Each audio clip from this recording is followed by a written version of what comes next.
Hi, first graders. We've been working so hard in Writer's Workshop, writing our small moments, our stories that are true and that have happened to us. And remember that they're small moments, so they're not big watermelon stories.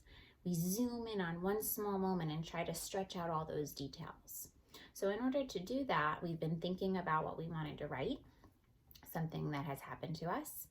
And then we plan our story out by touching our pages and telling our story before writing, just to make sure that we have a beginning, a middle, and an end. Because remember, it's really important to have all those parts.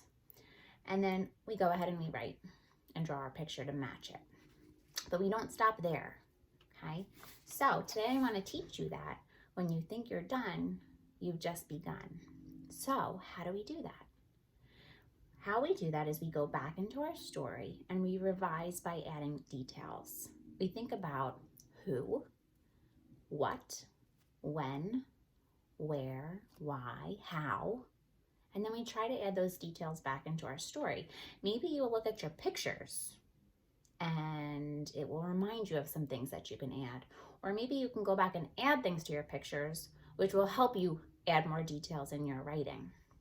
Okay, so it is time to get to work, but I have an example to show you. So first I'm going to read you my story, and then I'm going to show you what I mean by going back and thinking about who, what, where, when, why. One day, I forgot to bring the markers to the meeting area.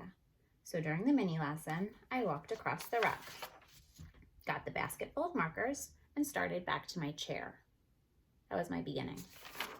While walking across the rug, I dropped my whole basket of markers. They fell everywhere. That was my middle. And my ending is, after that, we put them all back in my basket and I went back to my chair. The end. Now, if I read you that story in class, would you be excited? Probably not. You'd probably say, that's it? It's over already? That's not a story. Okay, so this is where our lesson today comes in. We want to try to think about our story and add more details and make it more exciting, not only for yourself, but whoever's reading your story.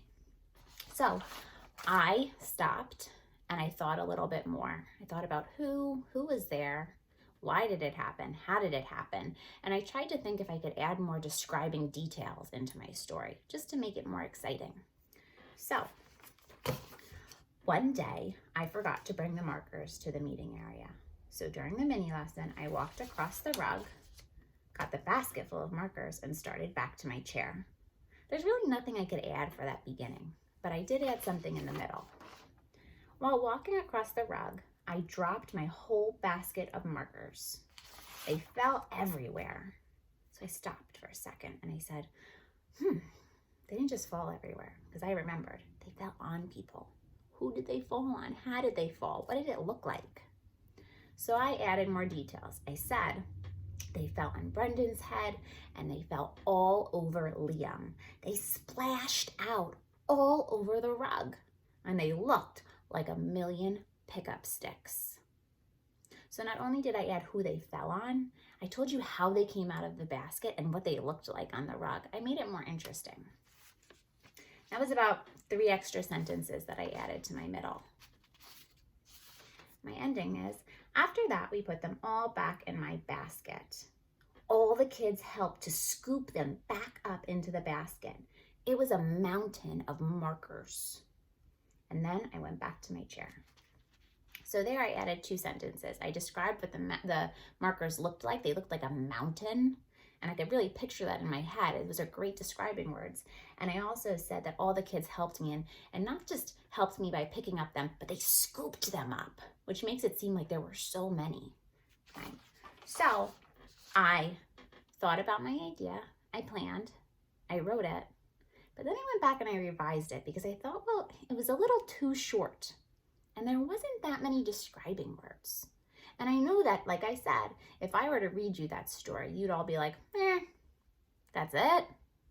So are you ready to do that today, writers? Now remember, when it's time to get to work, writers remember everything. They think, they plan by touching and telling, they write, and then they go back and they try to revise and add extra details in. You think you can do that? Give me a thumbs up if you're ready.